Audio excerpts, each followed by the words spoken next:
Masyarakat Indonesia nggak habis pikir sama tersangka YA ini apa yang ada dalam pikirannya pada saat dia di kolam renang bersama Dante yang masih 6 tahun plus juga dengan putrinya sendiri yang usia 10 tahun tapi malah dia melakukan perbuatan yang sangat mengerikan tersebut. Dante didorong-dorong, Dante berusaha untuk ke pinggir tetapi sama si tersangka ini justru malah ditengahkan terus, kemudian ditenggelamkan, dan pada saat sudah lemes Dantenya, dia pura-pura panik, tengok kanan kiri, dan akhirnya drama tersebut terjadi. Masyarakat tuh masih nggak habis pikir, senakal-nakalnya Dante, anak 6 tahun, apa sih yang ngebuat dia sebegitu parahnya? Yang tidak kalah ngebuat masyarakat itu heran-heran adalah reaksi dari Tamara, ibunda dari Dante. Banyak netizen yang berpikir bahwa reaksi ibunda ini cukup unik ya. Bahkan ada yang mengatakan banyak yang menutup-nutupi karena ada statement juga dari mantan suaminya Tamara atau bapaknya Dante ya, yang bernama Angger Dimas bahwa saya itu dari awal katanya mau lihat CCTV itu nggak boleh dihalang-halangi begitu. Tapi menurut Tamara, saya itu nggak menghalang-halangi siapapun untuk lihat CCTV. Tapi karena ini sudah dalam penyelidikan polisi, makanya saya nggak mau orang lihat begitu aja. Tapi ini yang lihat ini adalah bapaknya gitu. Tapi kenapa? Ya dugaannya Tamara itu tidak memberikan clear kemudahan kepada mantan suami yang notabene adalah bapaknya dari Dante sendiri untuk melihatnya. Makanya bapaknya Dante itu kesannya terlihat masih menyimpan kemarahan sih, walaupun dia ngomongnya cukup tenang. Kita coba simak wawancara dari sejumlah media massa kepada Tamara pada saat mengetahui kekasihnya yang menjadi tersangka dalam peristiwa ini. Tamara menangis di sini. Apakah tangisan ini adalah tangisan kesedihan karena kehilangan putranya atau tangisan karena kesedihan kehilangan kekasihnya? I don't know. Ini akan menjadi satu hal yang cukup dramatis. Aku sudah tangkap. Jadi ya dari kemarin kita tuh diam aja, bukan berarti aku nggak ngapa-ngapain gitu. Kayak semua orang bilang aku diam. Tapi kan sekarang kan dia tahu, dia yang tahu, Kris yang tahu kalau aku tuh nggak diam. Dari kemarin-kemarin banyak orang yang bilang bahwa aku tuh cuma diem aja. Kak Sandy, semuanya, tim pengacaranya tahu bahwa saya tuh nggak diem. Saya sudah meminta untuk dipindahkan ke kepolisian yang di Polda Metro Jaya. Itu adalah karena saya yang meminta semuanya. Oke, lanjut lagi. Kalau aku diem ngapain? Aku hari Kamis datang ke sini. Tadi juga aku udah lihat CCTV-nya dari awal sampai gitu.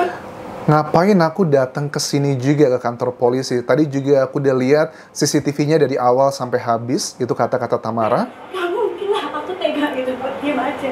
Anak aku tuh meninggal loh, bukan koma, bukan cuma cacat, bukan cuma sakit gitu. Jadi gak mungkin seorang ibu tuh diem aja anaknya digituin. Jadi ya mohon pengertiannya aja untuk semua, bukan berarti aku tuh nutupin.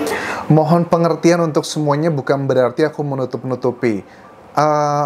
Ini sulit diterima akal sehat sebenarnya, karena sebelum wawancara reaksi dia pada saat kekasihnya ditetapkan sebagai tersangka, Tamara ini juga cukup rajin ya diwawancara di sejumlah media massa. Bahkan dia menceritakan tentang katanya ada kayak loncat-loncat di kayak kasurnya, mainan jatuh suara yang mengindikasikan bahwa mungkin bagi mereka yang percaya bahwa Dante itu pulang ke rumah, arwahnya begitu.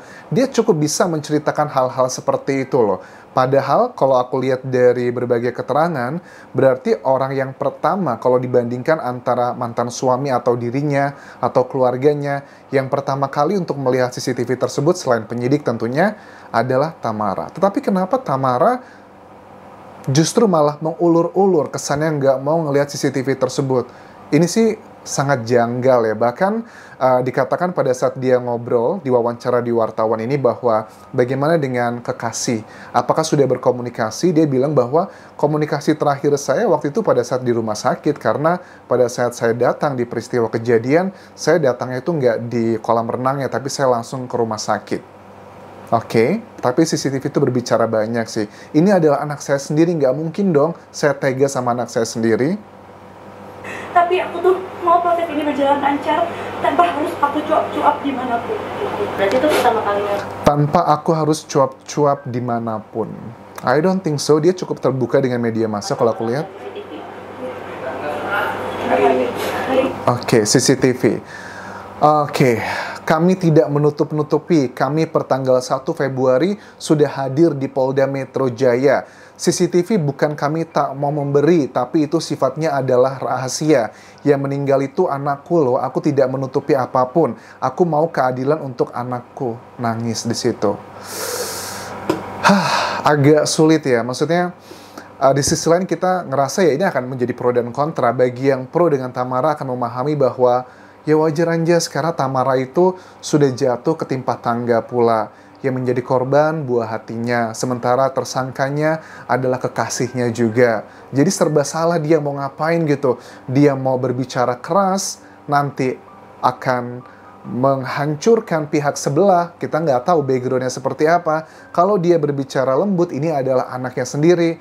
Jadi dia kayaknya serba salah begitu. Itu bagi yang pro dengan Tamara. Tapi bagi yang kontra malah menduga apa jangan-jangan ini sudah direncanakan. Bahkan ada beberapa isu nih ataupun statement aku lihat tadi dari TV One ya, ditanyakan ke mantan suaminya bahwa Tamara itu sama kekasihnya pernah bertanya, mana sih kolam renang yang dalam katanya.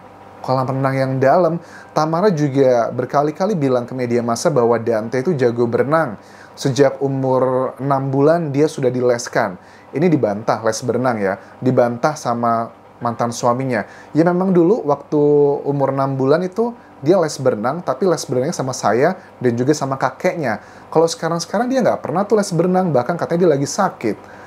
Ya, ini serba salah. Ini menurut aku ada sesuatu hal yang kesannya adalah disembunyikan oleh Tamara. Maksudnya, walaupun ada sesuatu hal disembunyikan, bukan berarti Tamara yang menduga bahwa dia terlibat dalam peristiwa ini, ada persekongkolan. Mungkin saja peranannya adalah yang menutupi kasusnya, karena itu ada potensi kuat mengarah ke sana. Bahkan juga dari mantan suaminya juga memberikan indikasi pada saat diwawancara, ini adalah baru pelaku utama. Artinya kalau pelaku utama tuh bakal merembet ke lain-lainnya. Kalau untuk pelaku utamanya nanti pada saat dilakukan pendalaman oleh penyidik, ternyata sudah ada perencanaan, kan kita pengen tahu mastermind-nya siapa di sini. Tapi uniknya adalah pada saat peristiwa tersebut kan tersangka YA juga membawa putrinya loh, sedang berada di sana. Apakah mungkin sosok, namanya juga seorang bapak gitu ya, melakukan hal seperti itu tapi di depan anaknya? Tapi kenyataannya CCTV tidak bisa berbohong, Anjas. Di CCTV kita bisa ngelihat si YA ini tega banget sama Dante. Dante dibegitukan, dijorok-jorokkan, ke tengah-tengahin. Dante jago berenang loh. Aku lihat dia tuh gayanya gaya katak ya. Gaya punggung atau gaya katak sih, aku lupa istilahnya. Tapi yang kaki tangannya bergerak, dia berusaha ke pinggir kolam. Tapi sama si YA ini didorong terus. Dan itu kayaknya lama deh. Karena kan orang itu bisa nggak bernafas di dalam air itu kurang lebih berapa sih? Bisa nyampe 5 menit mungkin atau 3 menit. Tapi kalau aku pribadi paling juga maksimal 1 menit udah capek banget, apalagi masih usia 6 tahun gitu. Jadi pada saat si Dante itu sudah berusaha menuju ke pinggir, tapi tetap aja didorong. Padahal si Dante itu ya kalau aku lihat dari videonya kan, memang dia nggak sampai ya untuk posisi dia tingginya, dia pasti akan tenggelam utuh. Tapi kalau untuk si tersangka ini, dia tuh berdiri sebenarnya. Artinya, kalau memang dia tidak ada niat untuk menyakiti Dante, ya gampang tinggal digendongin doang, kelar. Bahkan anaknya yang 10 tahun, perempuan yang berada juga di kolam renang yang sama, nggak jauh dari Dante. Dia pun juga tidak berenang, maksudnya tidak berenang, dia berdiri di atas kolam renang tersebut, dan dia cuma mainan air doang.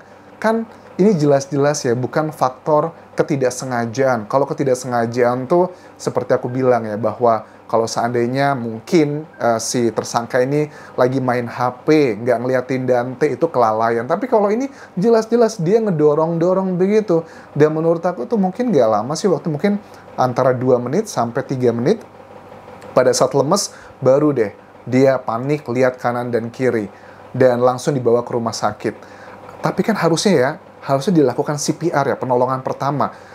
Makanya banyak masyarakat kesel gitu ya sama emaknya Tamara juga, karena jelas-jelas ada banyak kejanggalan, tetapi Tamara dengan alasannya katanya dia masih trauma, dia masih A, B, C, dan D, tapi masih juga cukup bisa detail memberikan keterangan di media massa, hal-hal yang sifatnya adalah kayak hal-hal yang unik lah, mistis, yang katanya ada Dante pulang ke rumah, mungkin lagi mainan dan sebagainya. Dia masih bisa loh punya energi untuk berbicara seperti itu. Tetapi kenapa sih nggak dari awal aja dilihat CCTV-nya dan tidak perlu sampai kuburannya dibongkar lagi? Itu kan sangat sedih sekali ya. Kuburannya dibongkar lagi itu pasti akan menambah luka dalam bagi orang-orang yang mencintai Dante. Kalau seandainya terjadi dari awal sudah ada kecurigaan, ya sudah langsung aja divisum. Atau divisum sih sudah, tapi diotopsi. Kalau otopsi kan jatuhnya lebih mendalam. Terus mengenai isu bahwa ada luka di tubuhnya Dante, yang luka gigit, Tamara bilang gini bahwa waktu papa saya meninggal dulu, saya pun juga memperlakukan hal yang sama. Saya cubitin papa saya gigitin papa saya. Jadi kalau banyak netizen yang bilang bahwa kok saya membangunkan anak dengan cara seperti itu, katanya itu adalah kebiasaan saya gitu. Dari dulu, waktu papa saya nggak ada pun, saya juga seperti itu. Jadi bukan semata-mata saya mau menyakiti Dante. Waduh, kalau gigit, cubit, itu adalah hal yang biasa. Apa kabar dengan kehidupan Dante sehari-hari kalau begitu dong? Oke, jadi sekali lagi untuk Tamara ini membuat masyarakat tuh divided, terbagi menjadi dua. Ada yang simpati tapi curiga, ada yang simpati tapi tidak sepenuhnya. Jadi nggak ada yang pure. Mayoritas orang Indonesia simpati dan yakin bahwa yang dikatakan Tamara ini semuanya adalah kebenaran. Tentunya kebenaran itu nanti akan diuji dalam persidangan teman-teman, karena sudah ada penetapan tersangka.